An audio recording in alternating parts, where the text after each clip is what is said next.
Hi, everybody. I want to thank you for coming out. This is the GWT Fireside Chat. And what we're going to do is take an hour, and I think if you've been through some of these, we're going to do a little bit of talking ourselves, but really open this up to Q&A. This is your opportunity as developers to ask our developers, us, what we've been up to, where we're going, and maybe some of the ins and the outs of the features that we've been introducing with 2.0, and as of yesterday, our release of our alpha version of 2.1. So let me take a second to introduce the panel up here. My name's Chris Ramsdale. This is Kathrin Probst. This is Amit Manjhi, Bob Vater, Jaime Yap, and Eric Ayers. And we all work on GWT in different aspects, and most of us are in the Atlanta office, some of us in the actual San Francisco office. And if we're lucky, we might have a few others come in as Joel and Ray were wrapping up the GWT UI overhaul talk in one of the other rooms. So with that said, what we want to do is maybe give a little bit of an overview on what we've been working on since our 2.0 release back in December, leading up to I.O. and the 2.1 release we have. So to put you guys on the spot, haha, enjoy this. Maybe we'll kind of work our way down, and I thought we could talk with about, since we have Kathrin and Amit sitting right here, maybe give us an idea of where we've been with the Ajax crawl and how we're trying to make GWT and other applications crawlable by search engines, not just Google, but eventually Microsoft and Yahoo as well. So sounds good. Right, so as all of you who are probably GWT developers know, Ajax crawlability has been traditionally a big problem in that crawlers don't normally see the content that's dynamically produced on the website on your page. So we have put together a convention between participating websites and the crawler. This is now implemented in live in the Google crawler, not yet in other crawlers, but it is live in the Google crawler. And what it essentially is a mapping between your normal URLs that you would have, including with your hash fragments, and a different type of URL that has the token escape fragment in it. What happens is that essentially the crawler will query from your site, URLs that have this escape fragment token in it, and it is the web server's responsibility to essentially return an HTML snapshot that represents the content that the site wants in the crawler, indexed so that it is searchable and served up in the Google search results. Now, the URLs that show up in the Google search results are actually your normal URLs that your user would see on the page. The spec is out there. It's under code.google.com/web/Ajax crawling.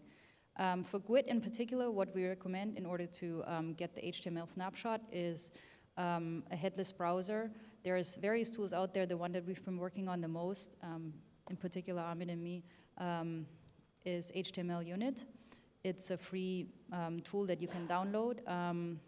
We have put some improvements in it, and especially Amit has worked very hard on getting these pushed out to HTML Unit and also on getting it to work on App Engine. So maybe you want to talk about it. Right.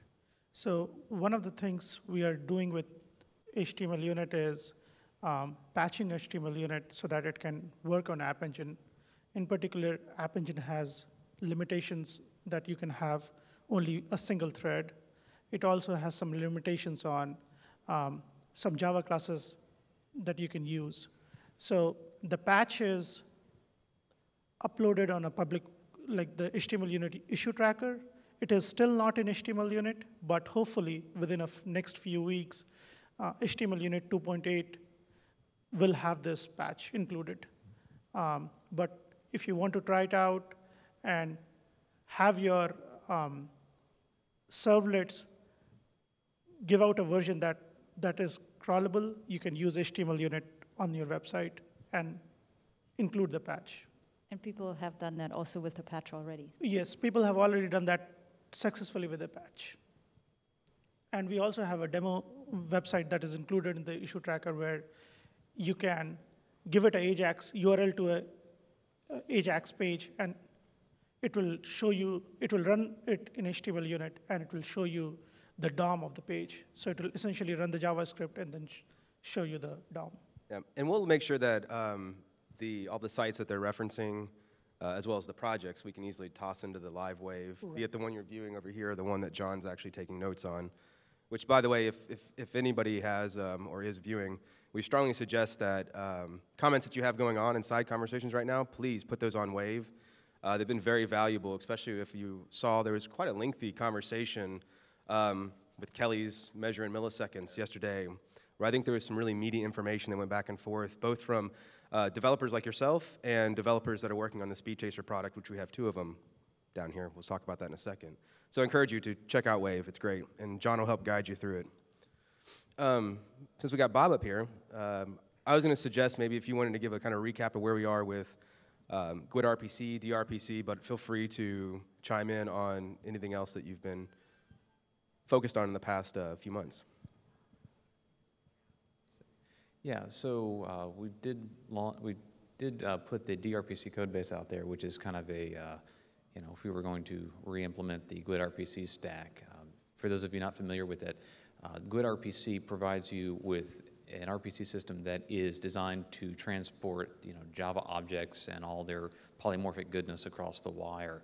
It's a very easy way to get started with an RPC system. You don't really have to sit down and think about, okay, I need to build a protocol, and you know, how am I going to do, you know, encapsulation on the encapsulation, escaping, framing, all that kind of stuff that, you know, goes into the low-level stuff. Basically, just think about what is the service that I want my server to be able to provide to my client, and you just set that up in terms of an asynchronous interface using your, you know, DTO objects, you know, vanilla beans kind of stuff, and we have shipped in sort of a preview release of that in GWT 2.0, the DRPC system, which provides a number of performance improvements with that. There have been a lot of other discussions around formalizing support for Google's protocol buffers in GWT, which do require sort of a lower level thought process about message structure and stuff like that, but could provide even more performance gains if you're willing to do a little bit more work on the front end. We've made a number of, you know, compiler and hosted mode improvements after the 2.0 time frame.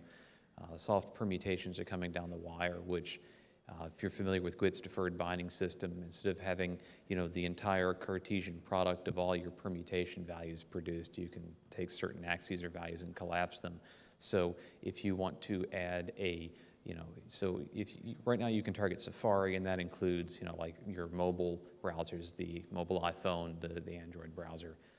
But you could add additional user agent values and then collapse them together so they result in the same permutation objects. Those little tiny variations don't result in all the cost of another hard permutation. And hosted mode performance continues to be a huge, huge focus area. And I think Scott and Keith are, you know, chained to their desk in Atlanta right now, being forced to make it faster.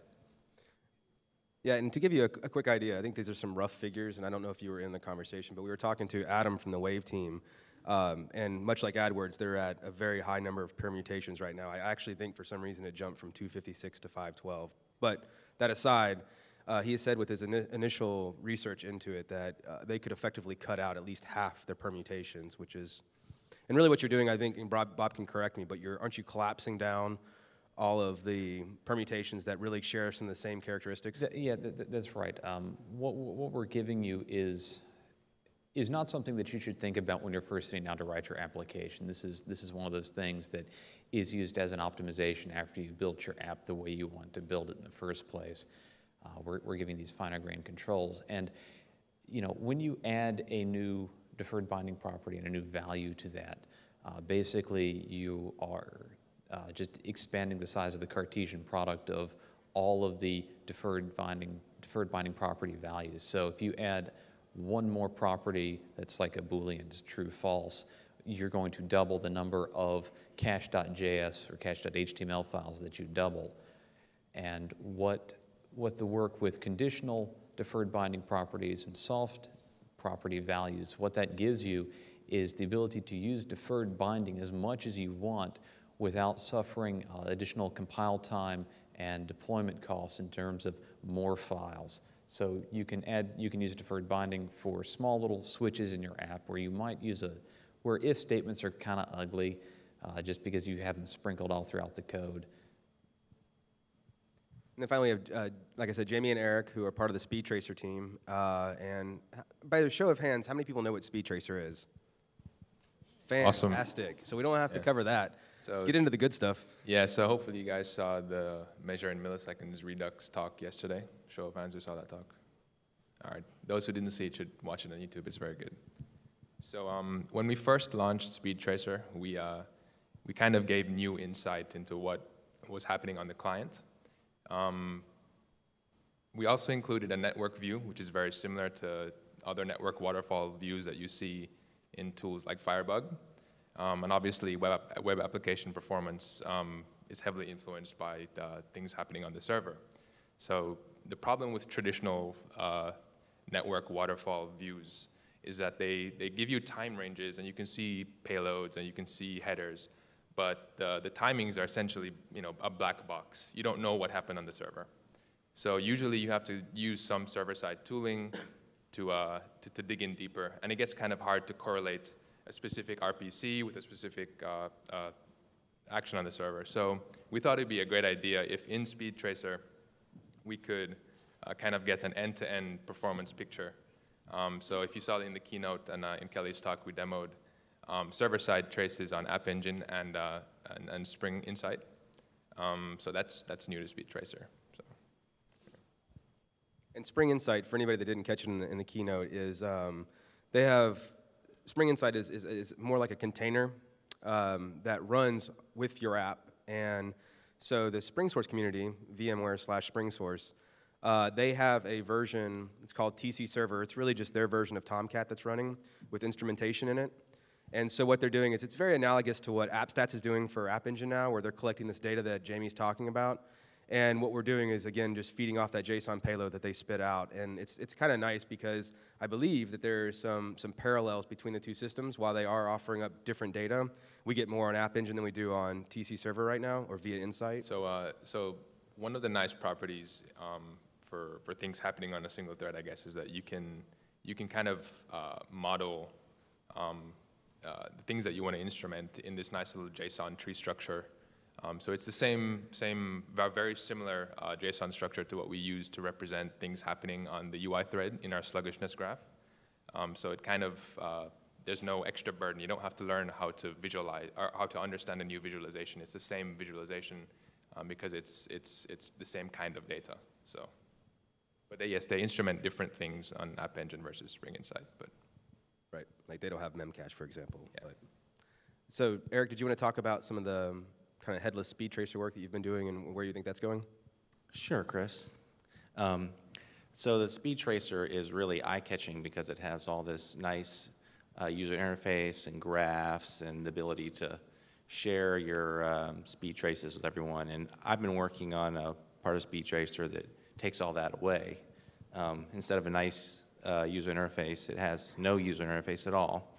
And what it's useful for is to take that data that comes out of speed tracer and then send it on to a third-party application. And our sort of target for this has been for keeping track of latency. So you can watch over time and see whether you have any latency regressions. Another thing that I've worked on in the past is the Hintlet engine, that we call it, that's built into speed tracer, which we have code that you can extend and run analysis within speed tracer. But this headless extension, it gathers up the data during the browsing session or during a unit test and sends it off. And then you could use that same data to write your own analysis, maybe analysis over many traces or using some more complex tools than you might want to use within, say, a JavaScript environment like inside the browser. Another thing I've been working on besides speed tracer is a Google API library for GWT, and I've been working on this for several years, and as has Bob. Bob wrote the gadget and search bindings, and I've been maintaining them. And we just, in time for GWT 2.1, have released the GWT 2.0 integration of the Google API libraries. That was just last week. And these libraries include things like the chart tools, maps, translation, and so on. It just provides an easy-to-use wrapper on top of the JavaScript APIs that are already out there for JavaScript authors. And we'll be releasing the maps part of that very soon, the next week or so. And then I've been working with an intern who's going to be focusing on updating gadgets and integrating OpenSocial. Great. So that's kind of a snapshot of what we've been up to right now. And I see that we have a Dory page up, but it looks a little bit odd, to tell you the truth. Can everybody see the wave that's going on right now? So I think what we'll do is instead, unless somebody can explain why we're getting questions about Sony Ericsson, we'll let you hop up and just ask questions, and we'll field them. Mind you, we're actually missing our 2 UI guys that were in a talk, so Ray and Joel. But if we get some UI questions, we can always pull in John, right, and talk. So yeah, feel free to open up the questions, and we'll take them.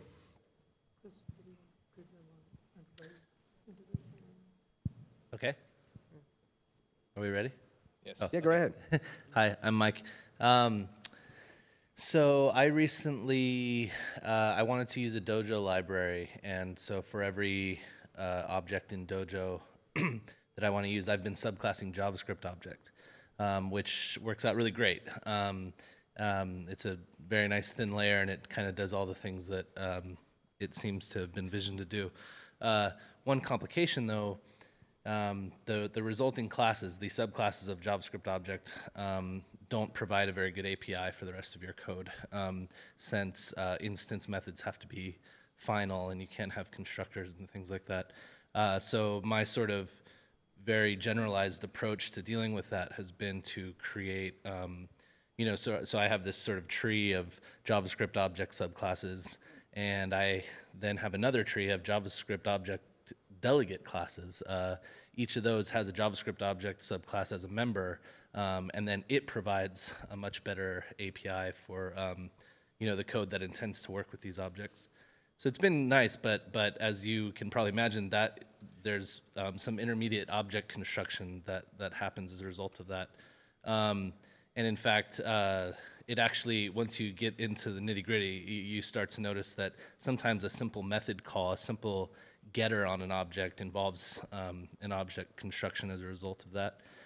The only little bit of information I've been able to find on the internet about this is, I guess there's an annotation called single JSO impl, but I don't know much about how that really helps with the issue that I just described. So anyway, take it away.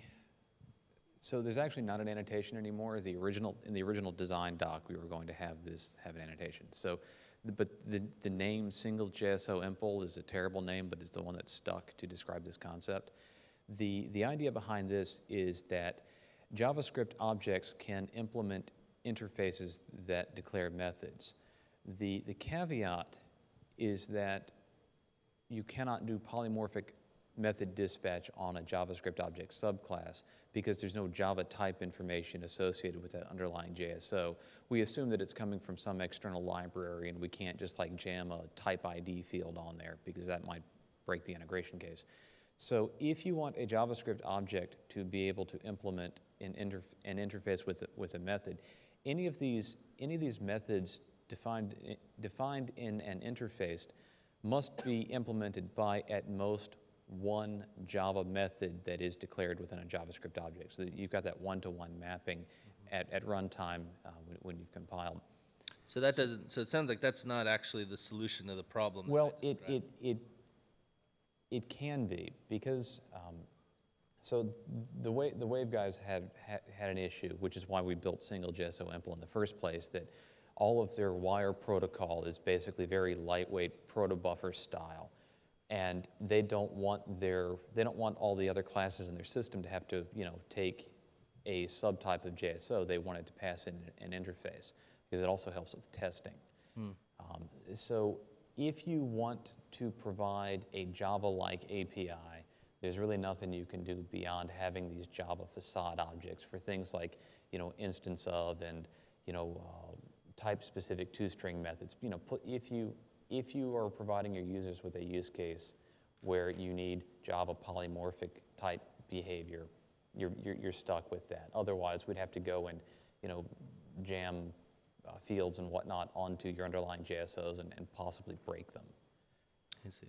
One more quick question about subclassing JavaScript object, and particularly using JavaScript objects in the wild. I still need to get around to resource bundling a little bit.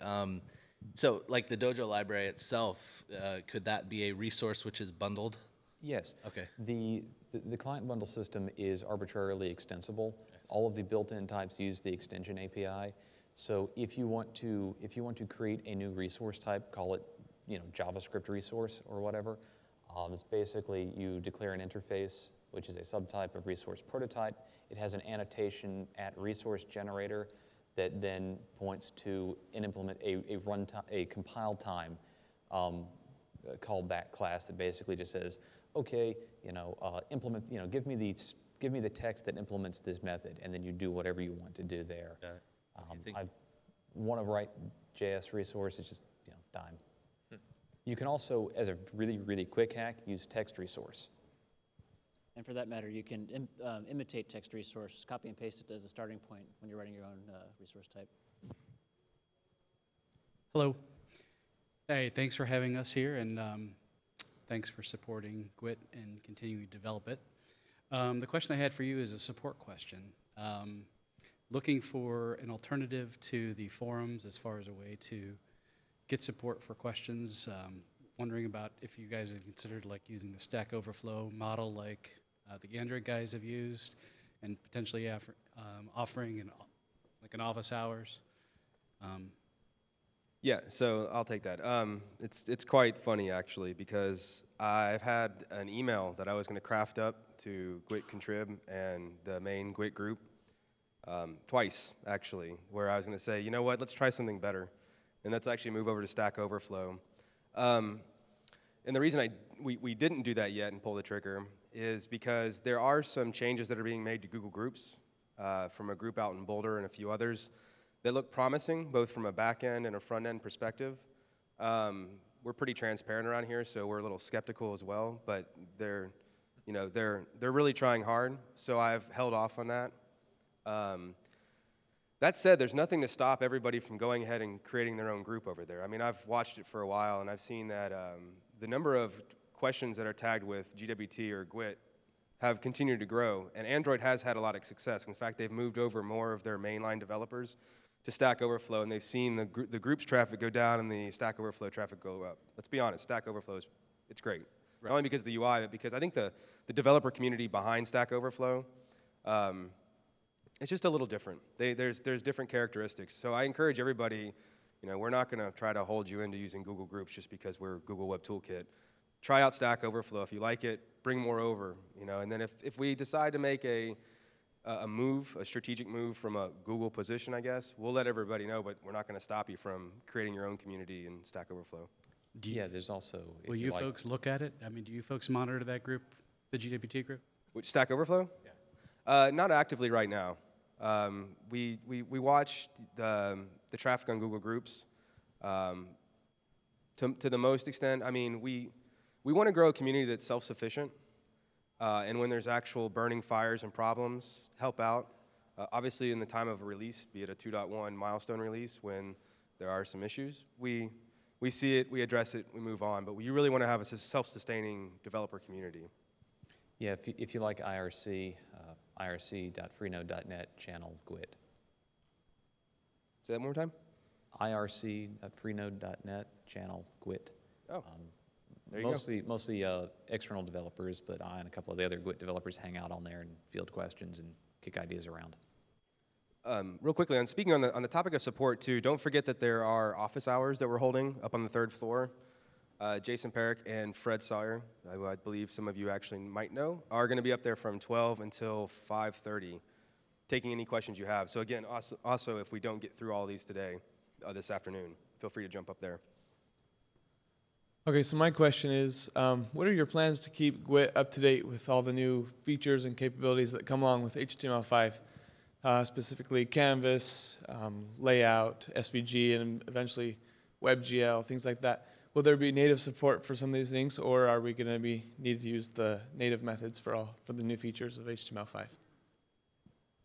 So I guess I can take part of that. So Speed Tracer has a bunch of overlay types to wrap some HTML5 functionality. And I I think we are definitely planning to make that first order priority for GWT. So yes, to answer your question, that is definitely on our roadmap fairly soon. So. Yeah, I mean, to think that we could move on evolving GWT without adopting HTML5 would be incorrect.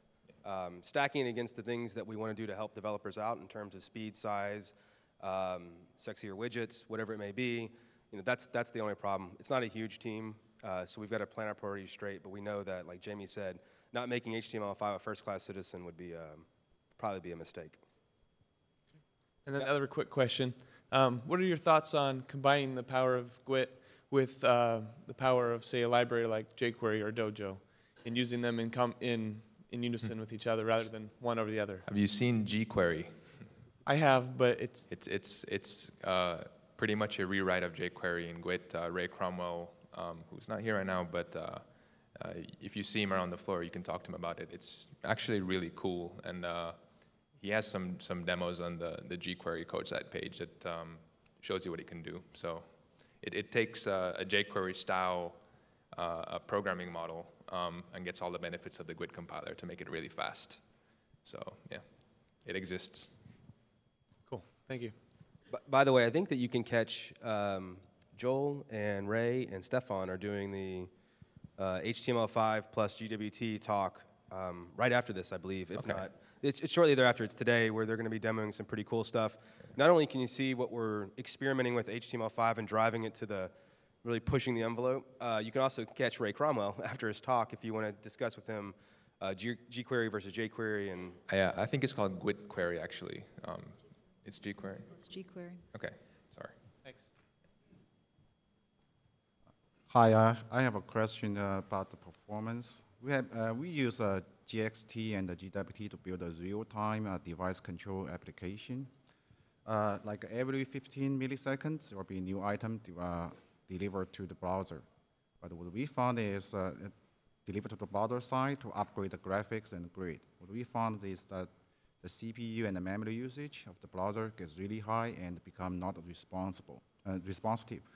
If we slow down to like 300 milliseconds or half a second to do a batch processing, you'll get really, the performance is really good. So is there any tip that you could provide, on those kind of real-time application development?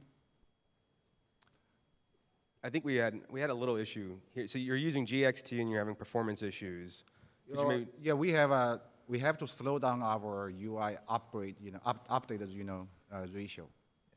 We cannot update the UI every 15 milliseconds. We have to slow down to like 200 or 300 milliseconds to do a batch processing.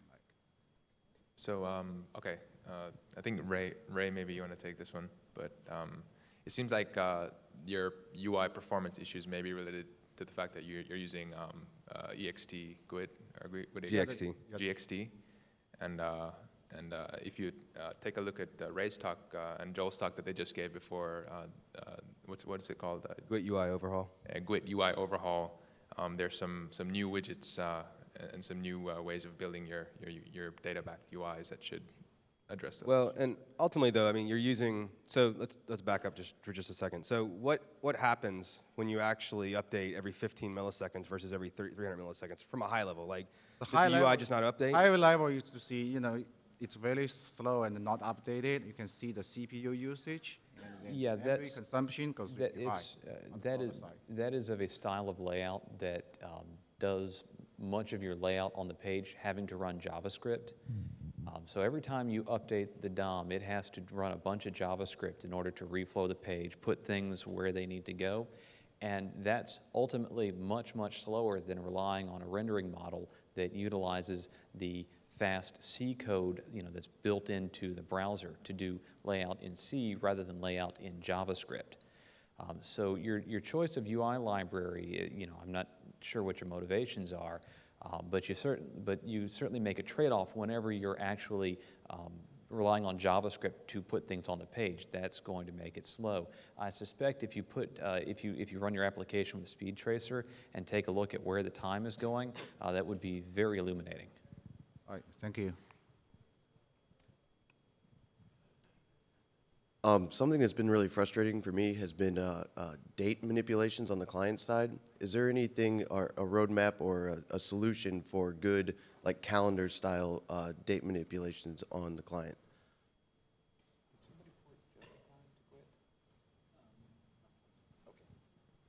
So I think the crosstalk here tells you that there's not a distinct effort going on right now to make it better, and I'd venture to say that John Tamplin is the guy that we'd want to be talking to about that, who's not here. Let's volunteer John to do some work. Sounds good. He'll like it. But honestly, if you so that would be, have you tried posting either on GWT contributors or the main GWT group to get some feedback from anybody, the community or us, to make it better? No, I just kind of searched around trying to find known solutions, but we kind of ended up rolling our own and converting GWT Times API to we kind of hacked that up and made it work on the client, which isn't an ideal solution because you lose a lot, and it's not complete is what ends up happening. But we do have that working. Similar things have gone on inside of Google with teams that have built partial emulations of GWT time for themselves, and I don't think they've gotten anywhere farther than where you've gotten. So we don't have better advice, I don't think. Okay, thank you. We've been building applications with UI Binder and MVP Framework and Gin, and have noticed that there's been a little bit of struggle to get that all kind of tied together, and it seems like there's an opportunity with 2.1 and the new MVP framework to bring those together a little bit better. Is that something you're addressing? It does seem like that, doesn't it? We won't address it directly in the 2.1 timeframe. We are in close. We're good friends with the Gin team and big fans of it, and clearly we need to get the things closer together, but for the moment you're on your own there. Some of the features in UI Binder were added to make stuff like Gin integration possible, so the UI field provided equals true attribute, in particular UI factories and so on. Yeah, we don't have immediate stuff, but we think about it a lot. Great, thanks. Hi, Michael and I both work on the holidayinn.com website. We have a couple SEO-related questions. One is around the HTML unit, and I believe it was touched on a minute ago about a patch that was out there for HTML unit. We were having deadlock issues with our HTML unit, and we got the patch that fixed our deadlock issue. However, we now notice it seems slower, and a lot of threads are being utilized. A lot more threads are being utilized than we used to. So is there, is single-threaded the way to go, or will there eventually be another patch that would get us back to multi-threading that? So JavaScript is inherently single-threaded. So HTML unit's initial choice of using more than one JavaScript thread was odd and unfortunate. So they had like all kinds of synchronization code in there, so that they wanted to force use of multiple threads and still force it onto the single JS model. So intuitively, like once you move from like multi-threaded to like single-threaded, there would be some things which would be like serial. So intuitively, there would be some speed up loss, but you shouldn't be seeing much. So maybe a better solution for us would be to cache the content. Right. So one of the things that you may want to think about is how often to cache your content, and that really depends on how often your content changes on the page, right? And you probably also have a pretty good idea from the escape fragment URL that your web server gets hit with, how often Google comes around, right? Yeah. So you don't have to constantly have it running. Right. Okay. The second question I'm going to let Michael ask. Yeah, we still same thing for the SEO, and we're using HTML unit, and we find out escaped fragment get indexed by Google. So I put one in the robots.txt to block it, and currently I see some of our ranking is reduced. So I want to say, is this the right way to do or not? Because if I don't put on the robots.txt, it gets indexed. So user potentially click that link. So if I put in that one, it may affect the ranking. that clear? I guess how the ordering in robot.txt affects ranking. That is some. It's a matter of that escaped fragment. We wanted to exclude that. Yeah. So, because we don't want our public to hit us with that fragment, right? Yeah. So we're wondering what's the best practice around that. Ah, I see what you're saying. So you want to put something in robots.txt that says to other people other than Google not to hit it? Don't index, yes. Well, okay, so there has recently been an update. Wow.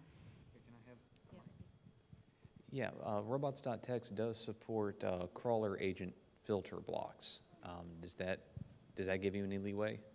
Yeah, then we do the same thing, to escape, to remove all those link with escaped fragment. Yeah, and I guess the other thing you could do is you could look at, you could do user agent filtering on your server and just run a really quick pass as a filter to say if it's not the Google bot,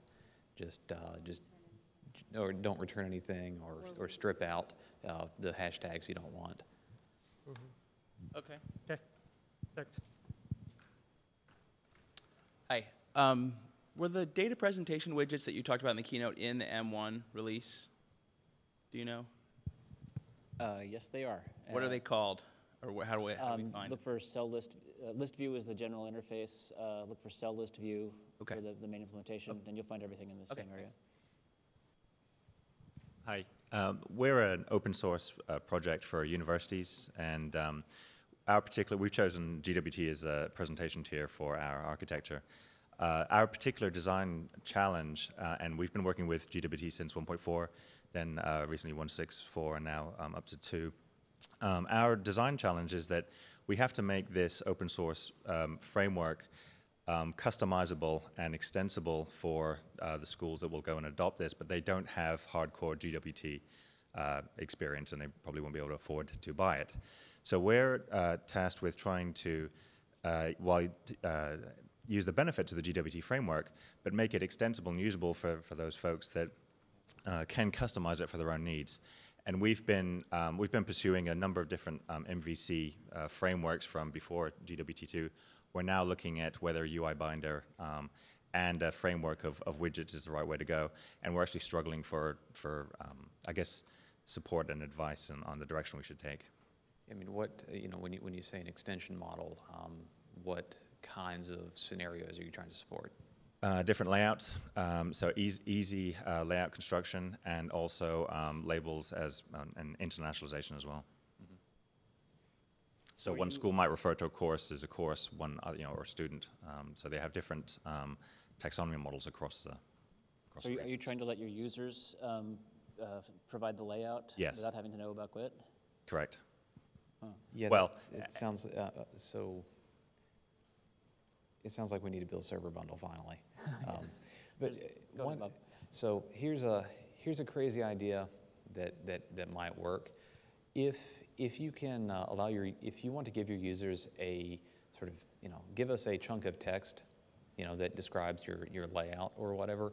One thing that you might look at doing is extending client bundle with custom resource types that will process the the user's mysite.xml file and return data to your application's layout system that will then say, okay, actually put this widget here, put this widget there, take advantage of Joel's layout system, and that might be a starting point. If you then need to go on and allow the user to provide additional code that runs in the application, probably your best bet for approachability is to use something like GWT Exporter to give them a JavaScript API that they can then work with. Mm-hmm. The GWT compiler the architecture right now doesn't support sort of pulling in additional Java modules at runtime, although certainly the GWT compiler is easy enough to use as a tool as part of something else. So you could build a compilation server that for so-and-so university, when a request comes in, it could compile a module on the fly. Mm-hmm. That wouldn't be all that hard to architect. You just want to take a look at the come Google GWT dev compiler or precompile, compile, perm, and link stage. Something we're looking at. Yeah, that's certainly an approach that can give you some leverage there. Okay. And just last question, you mentioned the IRC chat. Is that something that you guys listen in on? The IRC chat? Yeah, the IRC channel. Yeah, I usually hang out there. Okay. Some of the other GWT devs hang out there too on occasion. Okay, great. Thank you. I have a couple questions. So my company, Numerate, we're big fans of Google Collections and kind of the extension to Java util. It looked like from the source there was kind of an intention to make that usable on a GWT client. Is that working now in the latest release? I had some issues making some of those classes available on the client. I should know the answer to that. I don't quite. Particularly, I'm not sure what the state is of the open source version of it versus what's internal. Okay. I know there's a definite intention to get it all working without having to think about it. It's not something that we're driving. It's something that the Guava guys keep going. Okay. Yeah, I don't have a better answer for you than that. Okay, so there's no roadmap for when that support might be available?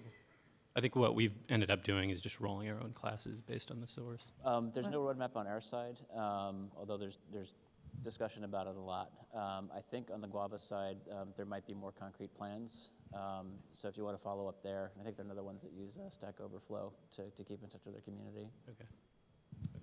Maybe one more thing to note is that we're separately also working on lightweight collections for GWT, and that's something you may, before you hand roll your own, it's something you definitely want to look into. It. There's commits going into trunk right now, and it, at least be partially part of 2.1, if not fully. I don't know. Yeah, the lightweight collections, as they've been implemented to date, are in the 2.1 snapshot. They're kind of almost an opposite goal of the collections, though, where what people who are in memory-tight situations will often wind up doing is they stay away from the JRE collection classes, and then they'll roll their own that can work on top of JSOs and so on to cut down their code weight. As soon as you use a GWT widget, the first thing that you pull in is a good chunk of the JRE, and you do. Part of the reason that you do that is because we use the standard Java collections. So we're putting together a more minimal collection API that can work entirely as overlay types. But as soon as you want to use something like the Google collection classes, you're going to be back into bridging into Java world, and so there'll be tensions. Okay. All right, I'll take a look. And then the other question was, so in our application, we're interested in providing kind of stable URLs that, so that you can link to a place and a state, a particular part of the application. I think you talked a little bit about the Ajax crawler and being able to look up or use the fragment identifier for... Right, so part of the spec for the Ajax crawlability is to allow Ajax applications to still have stable URLs with hash fragments.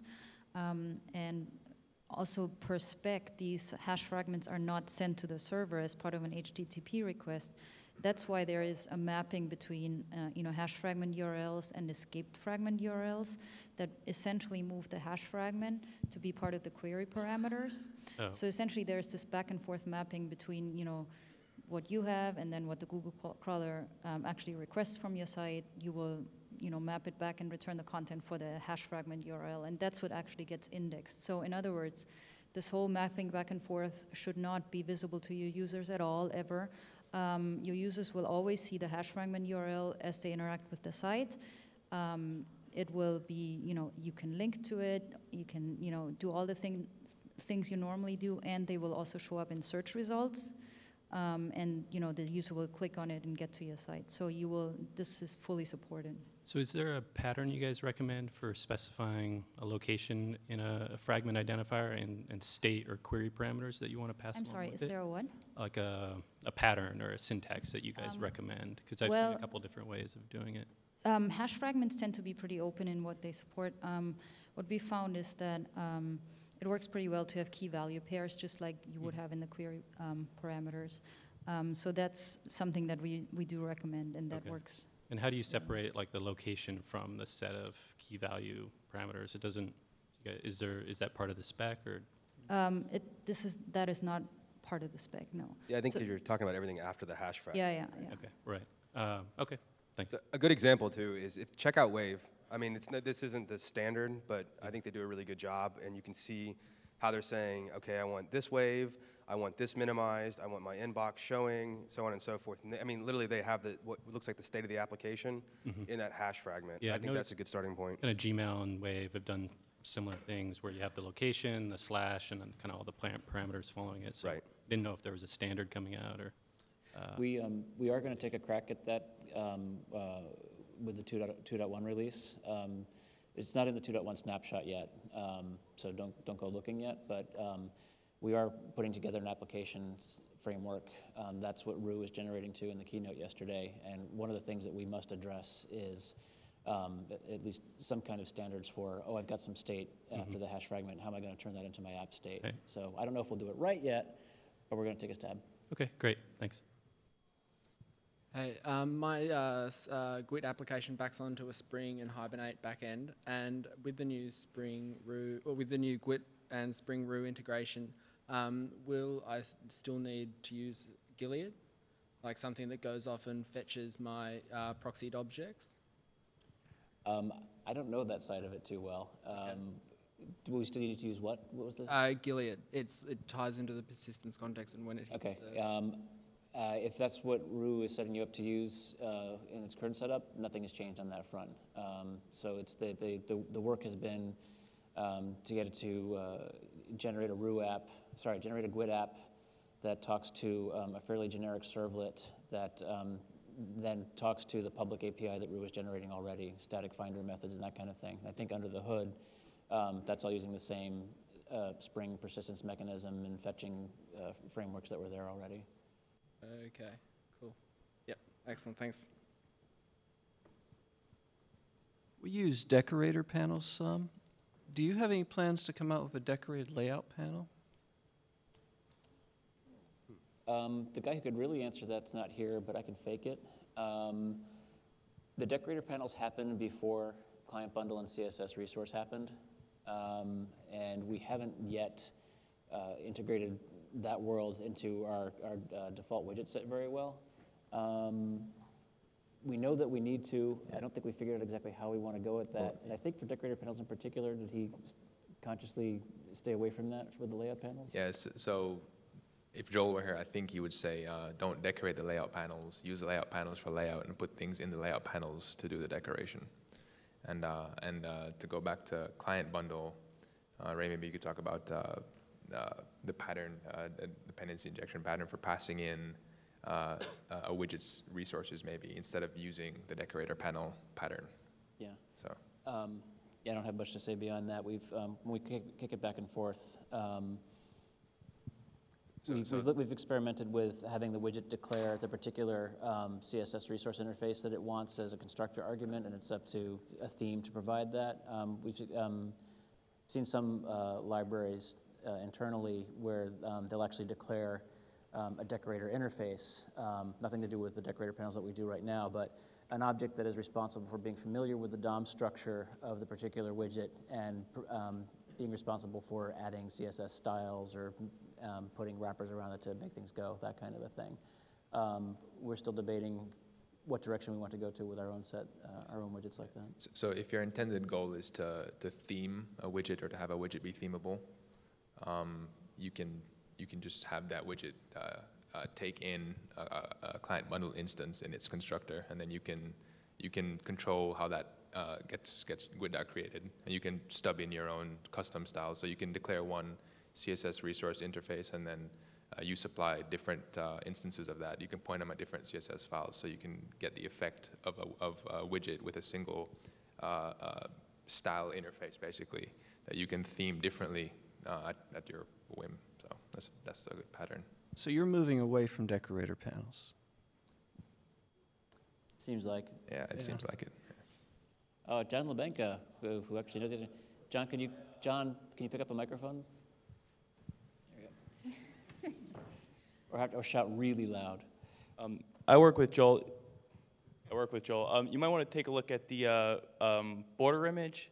It's I believe it's in the HTML5 spec. It's supported by Firefox and WebKit browsers, and it's what we use in the expenses app. And basically, you define an image that has, you know, a border, and then you can define the offsets for the corners, and it will apply that, and that's far superior. I mean, that's basically the best way to pull that off. The only problem is it's not supported in IE, so I know Joel is looking at ways to sort of get it to work in IE, but we haven't really come up with a good solution to that yet. So probably going to involve like chunking the image and. Do you know if that's sneaking into IE9, John? Any idea?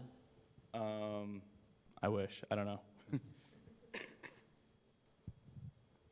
Hi, I built a management web app with GWT EXT, and for various reasons, it needs to run for a very long period of time, and it's leaking memory. So I was wondering if you could point me to tools or resources to help me detect those. You know, a val grind for GWT would be super. Any plans? Where are you leaking memory from? Is it in the DOM layer, or is your application just simply suffering from too much object retention? Not sure. I want to find out. It's so the browser. Just, you know. Talk to Joel Weber. He's the memory leak expert for browsers, and he has numerous blog posts on exactly what's going on there. So part of using GWT EXT is that, well, I don't think they're using the GWT users event cleanup stuff. So. Yeah, I don't know the specifics of EXT there. Something that you can do is run your application using development mode, and then look at the Java heap. Because if it turns out that your problem is too much, you know, object retention, that'll show up with regular JVM inspection tools. Similarly, you can do some very rough profiling of, you know, orders of magnitude comparisons between this thing and that thing using the JVM. But if it turns out that you're, you know, actually leaking DOM objects due to your UI bindings and stuff like that, that you might hopefully see some. If you are not explicitly unhooking your event handlers, you will leak memory, which is part of the reason why GWT user widgets have that extra overhead, is that they don't let you leak memory. So aside from, you know, sort of guessing, trialing, and so on, any plans for any tools to make this easier to detect? Yes. So okay. Yeah, I was going to say, in Speed Tracer, we did have some memory leaks right before some major release, and it was a big help to us. We were using Chrome, and Chrome does have some. You can look at the memory usage within Chrome, and basically we just started playing around. You know, we broke the app. We started just nulling out instances until we found some clues, and then went back and patched things up. So it was just little tricks like that. The Chrome web inspector is really powerful. And I don't want to make a promise, but we want to have a heap graph as well to show the size of your heap before and after GC runs and during each event. So you should be able to track your memory usage that way as well to see if you have a leak. Okay, thank you. I saw a reference to JSR 303 validation in the bike shed. Is there a serious effort going on there? There is a reference to JSR 303 validation in bike shed. There's a strong intent. We haven't gotten to that yet. We only just snuck in any validation at all at the last second before the keynote demo. My strong hope is that what will happen is the annotations that are on your server-side entities will be reflected in the DTOs that we generate for you, and we should be able to have server-side code that enforces the ones that it actually makes sense for us to enforce. I'm not familiar enough with the 303 spec yet to know if we can actually do stuff like put them on getter methods or other arbitrary things rather than actual fields. So I don't know how much we'll have to reproduce it versus how much we can just use it, but that's clearly the way to go. There's homegrown stuff inside of Google that wasn't quite general enough for us to harvest that works at least partially in that style. Anyway, yes, that's a first-class goal for 2.1. No progress to report. We also have the validation going on the server side, for what it is worth. Yeah. Well, two questions. One is I am developing an application that's pulling a large amount of data, patient information in, and I was in the other sessions and kind of getting the feel for it, and I just want to make sure I'm clear on this, is that are you guys recommending, like if you're doing a large query from the server, that you should use a cell base instead of widgets? Is that kind of the best way of doing it, especially when you're, when you want to type in the command and it pulls it on? Is that the best method of going about that, is a cell base? Instead of pulling widgets? Because from what I was getting, the sense was that widgets, the more widgets you add to it, the slower it starts to become, and more cell-based is more faster. The cell-based widgets, that's the approach that they're taking there. We don't have anything, there's no cell class or anything like that in the current versions of GWT. The 2.1 snapshot shows where we're heading with that. Right. What that advice is about is our existing widget set, as soon as you want to do something interesting per row, like have a button to click in every row or something like that, the most natural thing to do right now is to make a new widget, a new widget, a new widget, and you quickly wind up with hundreds or thousands of widgets for not terribly many rows of data, and it just doesn't scale. Right. So the data-backed widgets, the cell-based widgets that we're putting together for you, try to remove that need. They're setting it up so it is possible to add interaction and to do bulk rendering without winding up having all of the overhead of a widget per every spot you want the user to be able to click. Is that, you said that's coming out? That's coming out, okay. Right. It's not, it's in the 2.1 snapshot in pretty good form, really, but it'll still start changing on you. It's not completely final yet. Okay. You can in the meantime, if you can't wait for that, you can certainly look at what we're doing there. There's no reason that you can't do similar things yourself. The code's not that hard. Yeah, it's just using a flyweight pattern. So exactly. Instead of having a widget instance per cell or per UI component within a cell, you have one object instance that's the flyweight that knows how to render a cell, and then when the backing table tries to render a cell, it just gives the flyweight the data it needs to render itself. So okay. One object versus. One of the coolest lessons I got from that was when you change something on that table, rather than trying to be surgical and just update that little bit of the table, right. It's often faster to just go ahead and recreate the entire inner HTML string of the whole table and blast it on there.